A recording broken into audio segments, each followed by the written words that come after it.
Apa kabar kalian pada hari ini? Semoga kalian sehat selalu ya. Nah, sekarang mari kita sebutkan rulesnya bersama-sama. Yang pertama, kalian harus menggunakan pakaian yang rapi dan sopan. Yang kedua, kalian harus serius saat beribadah. Gak boleh makan, gak boleh minum, gak boleh main HP, dan gak boleh main sendiri. Dan yang ketiga, kalian gak boleh sambil tiduran ya saat beribadah. Dan yang terakhir, kalian harus mengajak orang tua kalian untuk mendampingi kalian saat beribadah. Nah, sekarang mari kita lihat video dari teman-teman kita yang sudah menghafalkan ayat hafalan minggu lalu.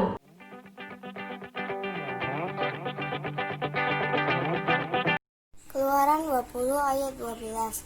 Hormatilah ayahmu dan ibumu supaya lanjut umurmu di tanah yang diberikan Tuhan Allahmu kepadamu. Amin. Terima kasih.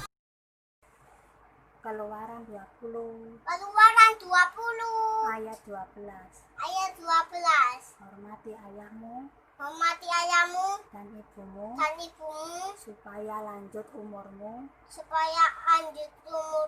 di tanah yang diberikan Tuhan Allahmu kepadamu. Tuhan Yesus memberkati. Kali ini ayat hafalan kita terdapat dari kitab Keluaran 20 ayat 12 yang berbunyi, hormatilah ayahmu dan ibumu supaya lanjut umurmu di tanah yang diberikan Tuhan Allahmu kepadamu. Amin. Terima kasih. Keluaran 20 ayat 12. Hormati ayahmu dan ibumu supaya lanjut umurmu di tanah yang diberikan Tuhan Allahmu kepadamu. Keluaran 20 ayat 12. Hormatilah ayahmu dan ibumu supaya lanjut umurmu di tanah yang diberikan Tuhan Allahmu kepadamu. Amin. Keluaran 20 ayat 12. Hormatilah ayah dan ibumu supaya lanjut umurmu di tanah yang diberikan oleh Tuhan Allahmu kepadamu. Amin. 20 ayat 12. Hormatilah ayahmu dan ibumu supaya lanjut umur di tanah yang diberikan Tuhan Allah kepadamu. Mari kita siapkan hati kita, mari kita berdoa. Tuhan Yesus, terima kasih Tuhan atas berkat dan bimbingan-Mu yang telah Kau berikan kepada kami, sehingga kami bisa berkumpul Tuhan, bisa mengikuti ibadah kembali walaupun secara online. Tuhan, tolong berkati kami dan pimpin kami untuk mengikuti ibadah ini. Semoga ibadah ini bisa menjadi berkat dan bisa menjadi pedoman untuk kami dalam menjalani hidup. Terima kasih Tuhan, di dalam nama Tuhan Yesus kami sudah berdoa dan mengucap syukur. Haleluya, amin. Kalian masih ingat gak lagu baru kita? Kalau kalian masih ingat gak? Aduh, tentang apa ya? Tentang perintah Tuhan yang kelima. Oh, yang hormati orang tua. Iya, kalau kalian masih ingat, yuk kita nyanyi bareng-bareng sambil berdiri ya.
berkarya beri kemuliaan-Nya. Bersama Tuhan aku bisa.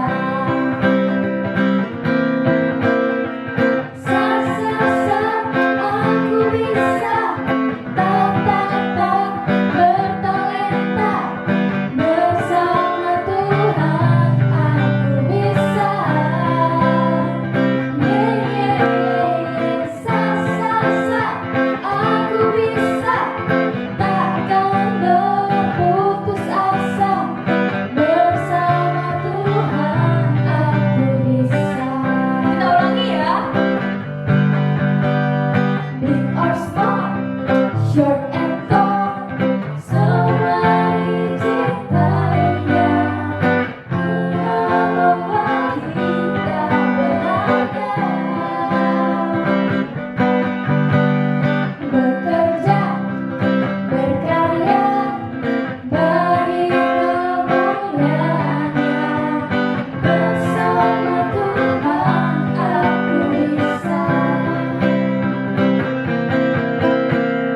Sa-sa-sa aku bisa.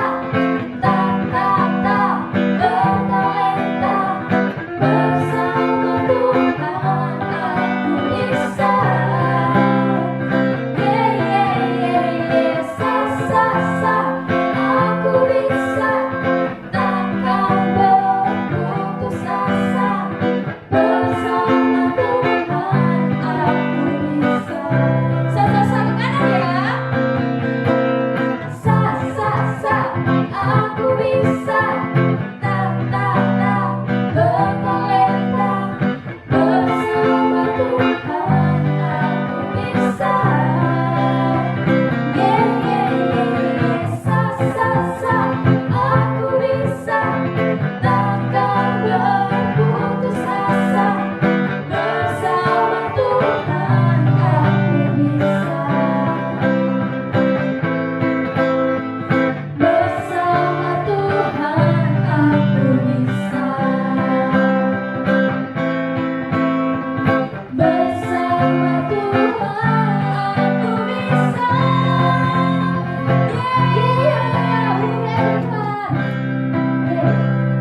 Amen Kids, sebelum kita mendengarkan firman Tuhan, mari kita siapkan hati kita. Kita sama-sama percaya bahwa Tuhan adalah juru selamat kita.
Kau terang bagi saat gelap.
Inven Kids, apa kabar kalian hari ini? Kakak harap kalian baik-baik saja ya.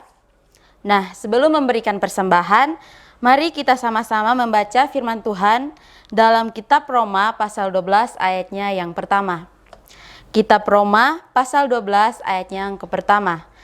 Ayo kita baca bersama-sama ya. 1, 2, 3. Karena itu saudara-saudara, demi kemurahan Allah, aku menasihatkan kamu supaya kamu mempersembahkan tubuhmu sebagai persembahan yang hidup, yang kudus, dan yang berkenan kepada Allah. Itu adalah ibadahmu yang sejati. Amin. Nah, adik-adik, dari pembacaan kita, kakak mengambil sebuah tema untuk kita renungkan bersama-sama, yaitu persembahan yang terbaik untuk Tuhan. Apa adik-adik? Ya. Nah, adik-adik, setiap hari Minggu pasti kita selalu memberikan persembahan kepada Tuhan. Sekarang Kak Angel mau tanya nih, apakah Tuhan butuh uang kita? Jawabannya adalah tidak. Tuhan tidak butuh uang kita karena Tuhan kita itu kaya. Kita memberikan persembahan karena kita mengasihi Tuhan Yesus, dan juga karena itu merupakan ungkapan rasa syukur kita kepada Tuhan. Nah, adik-adik, melalui persembahan yang kita berikan, kita bisa membantu orang-orang yang berkekurangan di luar sana dengan memberikan sembako berupa beras, minyak, sabun, dan masih banyak lagi.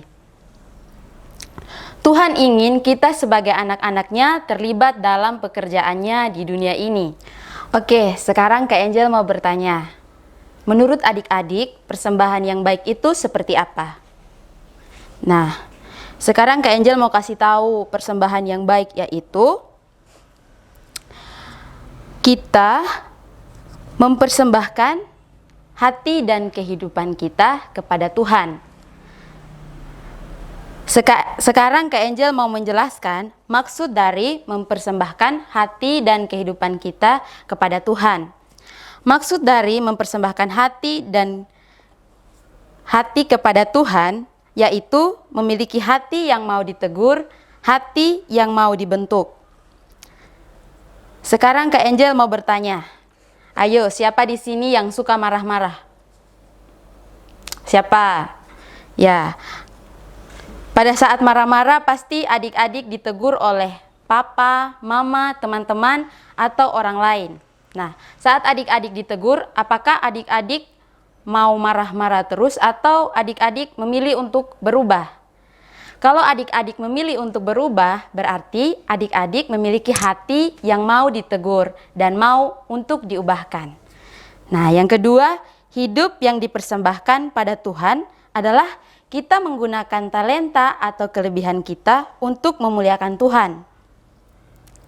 Contohnya, adik-adik ada yang punya talenta bernyanyi. Nah, kalau misalnya adik-adik punya talenta bernyanyi, menari, adik-adik bisa bergabung dalam pelayanan di gereja. Contohnya, adik-adik bisa bergabung dalam paduan suara di gereja, seperti itu. Dan adik-adik masih banyak hal yang bisa kita lakukan untuk memuliakan Tuhan melalui talenta-talenta kita. Semoga kita bisa menjadikan hidup kita sebagai persembahan yang hidup dan berkenan kepada Tuhan. Mari adik-adik persiapkan persembahannya, kita sama-sama menghadap Tuhan di dalam doa. Mari kita berdoa. Bapa kami yang di surga, kami bersyukur kepadamu Bapa untuk firman-Mu Tuhan yang mengajarkan kami Tuhan untuk mempersembahkan hidup dan kehidupan kami hanya kepadamu Tuhan. Tuhan Yesus yang baik, kami anak-anak-Mu akan memberikan persembahan.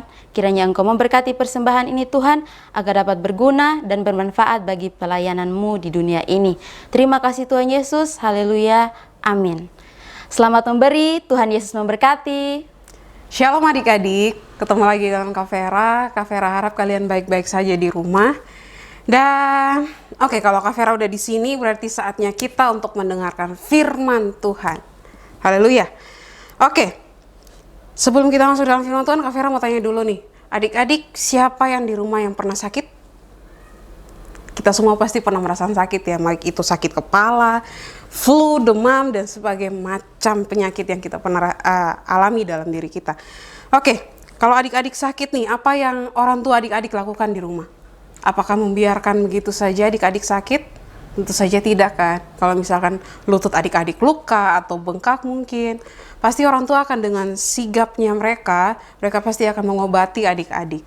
Nah, hari ini kita akan belajar tentang, sebelumnya kakak ajak kita untuk adik-adik pegang Alkitabnya. Kita sama-sama buka dalam Markus 5 ayat 21 sampai 43. Dan untuk tema firman Tuhan pada pagi hari ini, Kak Vera mau share yaitu bagi Tuhan tak ada yang mustahil. Apa adik-adik? Bagi Tuhan tak ada yang mustahil. Oke. Nah, hari ini kita akan mendengarkan cerita tentang seorang bapak yang bernama Yairus. Jadi Bapak Yairus ini mempunyai seorang anak perempuan yang sedang sakit, dan sakitnya ini sudah sangat parah adik-adik. Nah, orang tuanya sudah berusaha mengobati sampai ke orang yang paling paham kesehatan, katakanlah dokter atau ahli-ahli kesehatan pada zaman itu, tetapi tetap saja sakitnya itu tidak sembuh-sembuh. Nah, Bapak Yairus ini pernah mendengar tentang kisah dari Tuhan Yesus. Jadi dengan imannya dia pergi mencari Tuhan, dan akhirnya dia menemui Tuhan Yesus, dan dia meminta untuk menyembuhkan anaknya. Nah, mendengar permintaannya, apa yang Tuhan Yesus lakukan? Maka itu kita sama-sama baca dalam Markus 5 ayat 21 sampai 23. Kak Vera baca ya. Oke, mulai dari ayat 22 aja ya. Jadi datanglah seorang kepala rumah ibadat yang bernama Yairus. Ketika ia melihat Yesus, tersungkurlah ia di depan kakinya. Ayat 23, dan memohon dengan sangat kepadanya, anakku perempuan sedang sakit, hampir mati. Datanglah kiranya dan letakkanlah tanganmu atasnya, supaya ia selamat dan tetap hidup. Oke, dan mendengar permintaan ini, Tuhan Yesus memutuskan untuk pergi bersama-sama dengan Yairus. Dan pergi bersama-sama dengan Yairus untuk ke rumahnya Yairus untuk melihat anak perempuannya ini yang sedang sakit. Nah, kira-kira apa yang terjadi adik-adik? Apakah di perjalanan ada yang menghadang, atau apakah Tuhan Yesus ditolak atau bagaimana? Nah, kita baca lagi dalam Markus 5 ayat 35 sampai ayat yang ke-36. Markus 5, ayat 35, ketika Yesus masih berbicara, datanglah orang dari keluarga kepala rumah ibadat itu dan berkata, anakmu sudah mati, apa perlunya lagi engkau menyusahkan guru? Tetapi Yesus tidak menghiraukan perkataan mereka dan berkata kepada mereka, kepala rumah ibadat, jangan takut, percaya saja. Nah, jadi ada seorang saudara Bapak Yairus ini yang berlari datang menemui mereka. Jadi sambil tergopoh-gopoh dia berkata bahwa anakmu itu sudah mati, jadi gak usah menyusahkan Tuhan Yesus lagi. Tidak usah Tuhan Yesus repot-repot ke rumahmu dan menyembuhkannya. Toh anakmu sudah mati. Nah, pasti Yairus dengan sedih hati, dengan kagetnya dia mendengar bahwa anakku sudah mati. Otomatis dia merasa sedih kan adik-adik. Anak satu-satunya telah mati karena sakit. Dan dia sebagai orang tua pun merasa sangat tidak berguna karena dia merasa terlambat untuk memanggil Tuhan untuk ke rumahnya. Tapi di situ Tuhan Yesus bilang bahwa jangan takut, percaya saja. Nah, dari sini kita bisa mengambil bahwa ketika kita mengimani sesuatu dengan percaya bahwa Tuhan tetap ada bagi kita, maka semua tidak ada yang mustahil. Kembali lagi pada tema Kak Vera pada pagi hari ini. Oke, selanjutnya jadi ketika tiba di rumah Bapak Yairus, banyak orang sudah berkumpul dan mereka semua menangis. Tapi Tuhan Yesus marah waktu itu. Tuhan Yesus marah dan berkata apa? Mari kita baca dalam ayat yang ke-39. Yesus sudah ia masuk, ia berkata kepada orang-orang itu, mengapa kamu ribut dan menangis? Anak ini tidak mati, tetapi tidur. Jadi Tuhan Yesus berkata bahwa walaupun orang-orang melihat bahwa anak ini sudah mati, tapi di mata Tuhan Yesus, dia cuma tertidur, dia tidak mati adik-adik. Nah, mendengarnya orang-orang itu tertawa karena mereka pikir orang ini ngomong apa sih, sudah jelas-jelas mati. Kenapa dia bilang ini cuma tidur? Sudah tidak ada napasnya, otomatis mati kan? Nah, tapi Tuhan Yesus bilang dia tidak mati, dia cuma tertidur. Jadi setelah itu kemudian Tuhan Yesus mengusir orang-orang itu yang tidak percaya kepada Tuhan. Tuhan mengusir dan masuk ke dalam kamar itu. Dia mengajak Bapak Yairus bersama istrinya dan juga beberapa murid yang mengikut Tuhan pada waktu itu masuk ke kamarnya, dan Tuhan memegang tangan anak ini dan berkata, talitakum. Nah, adik-adik tahu nggak talitakum itu artinya apa? Sama-sama kita buka lagi dalam Markus 5 ayat 41, kita baca sama-sama ya adik-adik. 1, 2, 3. Lalu dipegangnya tangan anak itu, katanya talitakum, yang berarti, hai anak, aku berkata kepadamu, bangunlah. Jadi dengan kata itu, apa yang terjadi? Apakah ada mujizat terjadi? Tentu saja iya, ada mujizat terjadi adik-adik. Jadi dengan kata-kata talitakum itu, akhirnya anak itu bangun dari tidurnya, dan semua orang heran, terkejut, terutama si Bapak Yairus ini yang sudah katakanlah bisa kita katakan bahwa dia sudah putus asa, tapi dengan iman dia tetap percaya bahwa Tuhan tetap senantiasa memberikan mujizat bagi hidupnya, dan akhirnya anaknya bangkit dari tidurnya. Dan seketika itu pun anaknya sudah sembuh, dan dia sangat senang, Bapak Yairus sangat senang, bahagia, dan mengucap syukur pada Tuhan. Dan Tuhan Yesus berkata, jangan takut, percaya saja. Kalimat itu yang dia pegang dalam hidupnya, dan dia yakin bahwa Tuhan senantiasa memberkati dia dan juga menyembuhkan anaknya.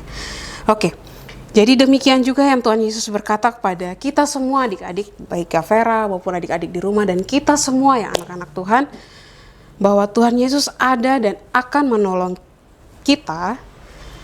Dan yang terpenting adalah kita mau meminta kepada Tuhan Yesus. Jadi permintaan apapun yang ada dalam kita, Tuhan saya mau sembuh, Tuhan saya mau nilai bagus dalam mata pelajaran ini, Tuhan saya mau lulus ujian, Tuhan berkati masa depan saya.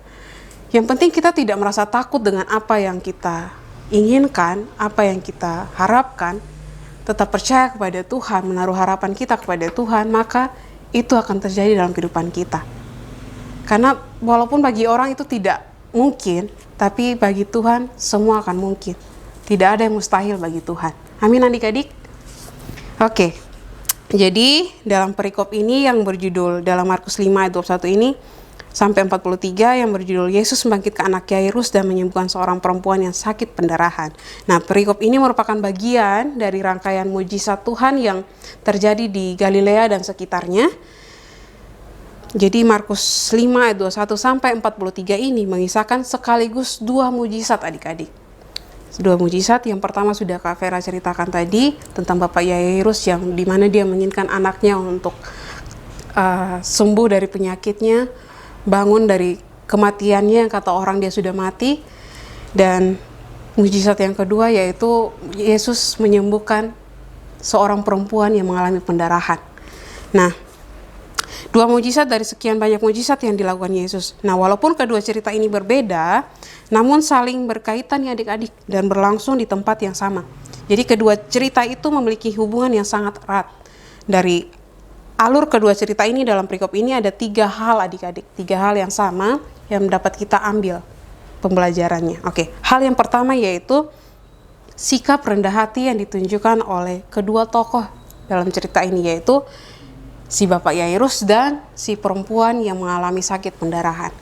Nah, kalau untuk si yang sakit pendarahan itu, Kak Vera ajak kita untuk membaca dalam ayatnya yang ke-26 sampai 28. Oke, Kak Vera baca ya. Ayat 26, ia telah berulang-ulang diobati oleh berbagai tabib sehingga telah dihabiskan semua yang ada padanya. Namun sama sekali tidak ada faedahnya, malah sebaliknya, keadaannya makin memburuk. Dia sudah mendengar berita-berita tentang Yesus, maka di tengah-tengah orang banyak itu, ia mendekati Yesus dari belakang dan menjamah jubahnya. Sebab katanya, asal ku jamah saja jubahnya, aku akan sembuh. Nah, keduanya sama-sama berada dalam situasi yang mungkin terendah dalam kehidupan mereka adik-adik. Di mana sang perempuan yang tadi yang sudah kita baca, dia sudah menghabiskan apapun yang dia punya untuk berobat. Tapi tidak ada kesembuhan yang dia alami. Tapi dengan rendah hatinya dia datang mencari Yesus. Dia cuma memegang saja dengan imannya, dia cuma memegang jubahnya, dan dia mengimani itu, meyakinkan bahwa dengan memegang jubah Yesus saja, dia pasti akan sembuh. Dan yang terjadi adalah dia sembuh, adik-adik. Nah, yang kita dapat ambil yaitu yang satu mungkin merasa terkucilkan, yang satunya lagi merasa hampir kehilangan anak satu-satunya. Namun kedua tokoh ini tidak enggan untuk merendahkan diri mereka di hadapan Yesus, terutama Yairus tadi ya. Yairus dengan semua jabatan yang dia punya, dia datang untuk merendahkan diri dengan sangat untuk memohon belas kasihan Yesus. Yairus secara sadar memohon kepada Yesus untuk menyembuhkan putrinya. Jadi kasihnya kepada putrinya itu membuat ia rela melakukan apa saja untuk kesembuhan putrinya. Nah, demikian juga yang seperti Allah lakukan kepada kita, Bapa di sorga lakukan kepada kita. Dia rela untuk melakukan apa saja untuk kita sebagai anak-anaknya. Dan seperti yang kita tahu bahwa dia merelakan anaknya yang tunggal untuk datang, disalibkan untuk menebus dosa Kak Vera dan juga dosa adik-adik, dosa kita semua. Nah, itu adalah salah satu pengorbanan sebagai orang tua yang dimana dia mengasihi anaknya. Oke, jadi itu hal pertama yang kita dapat belajar dari dua tokoh dalam firman Tuhan pada hari ini. Dan hal yang kedua adalah Yesus dalam karyanya memperhitungkan segala situasi. Nah, ia tahu bahwa ia harus mendorong putri Yairus, maksud Kak Vera, ia harus menolong ya. Ia harus menolong putri Yairus, namun ia juga sempat menolong perempuan yang sakit itu. Jadi secara tidak langsung Tuhan melakukan dua mujizat. Jadi sebelum dia menolong putri dari Bapak Yairus, dia juga menolong sang wanita yang mengalami sakit pendarahan itu. Nah, ia tahu mana yang baik untuk dilakukannya.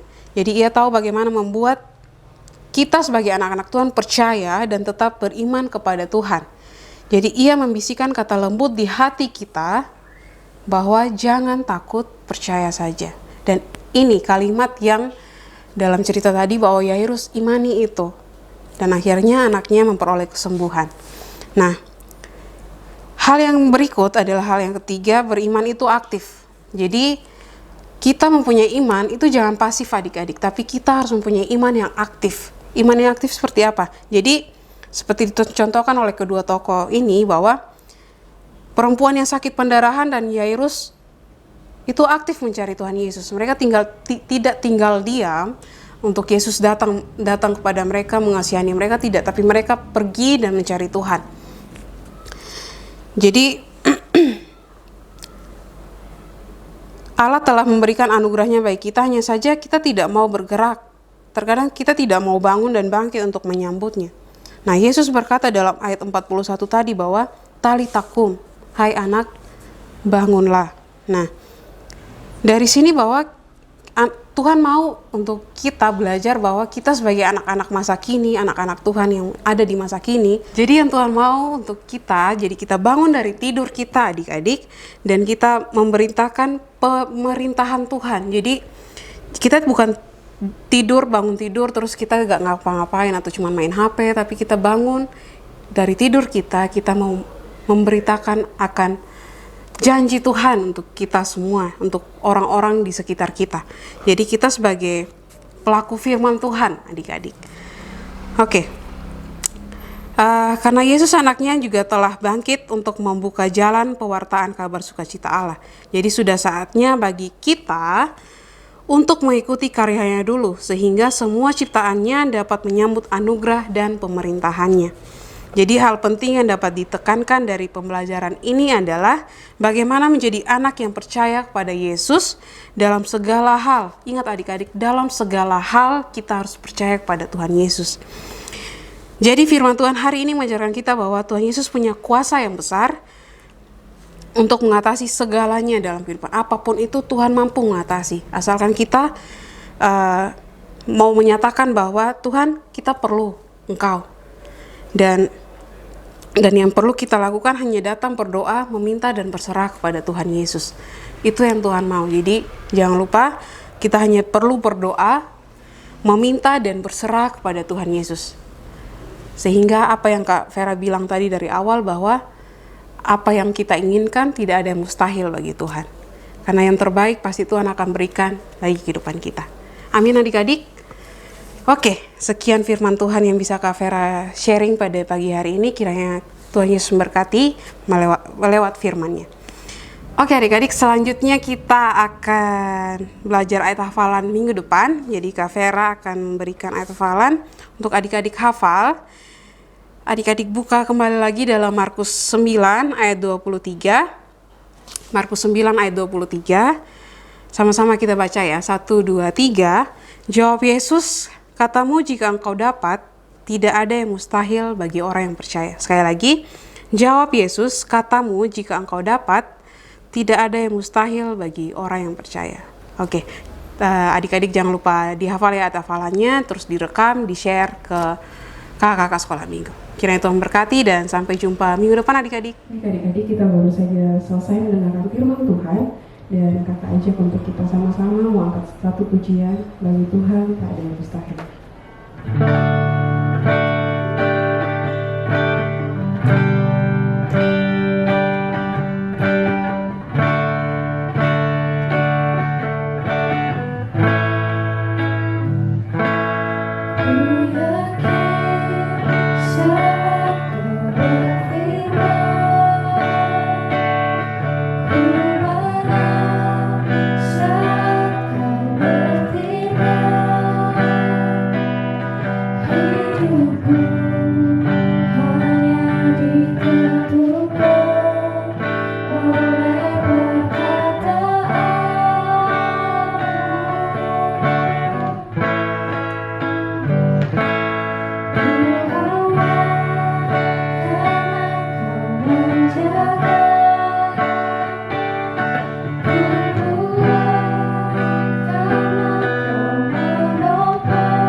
Mujizatnya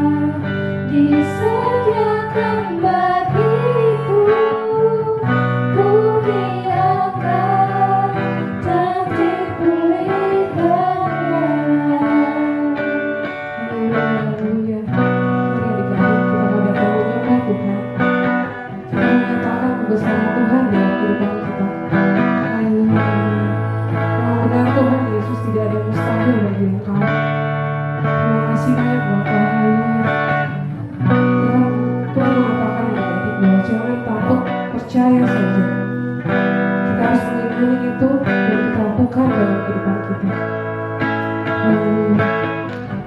Haleluya. Dan Bapak, kembali kita katakan, tak ada yang mustahil bagi Tuhan.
Mustahil bagi Engkau.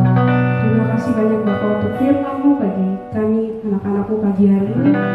Tuhan berkati kami Tuhan dengan firman-Mu dan memberkati adik-adik Tuhan secara pribadi agar mereka tetap percaya, tetap mengakui akan iman mereka Tuhan Yesus. Terima kasih banyak Bapa, terima kasih memberkati adik-adik Tuhan Yesus dalam keseharian mereka, pendidikan mereka, masa depan mereka. Tuhan campur tangan, Tuhan memberkati mereka Tuhan Yesus. Terima kasih banyak Bapak, terima kasih Tuhan berkati juga kakak-kakak Tuhan yang melayani Engkau Tuhan. Kiranya Tuhan taruh roh kesetiaan Tuhan Yesus pada kami sehingga kami boleh lebih setia melayani Engkau Bapak. Terima kasih Tuhan Yesus, terima kasih. Kami bersyukur untuk penyertaan-Mu Tuhan dan kami berterima kasih. Dalam nama Tuhan Yesus kami bersyukur. Haleluya. Amin.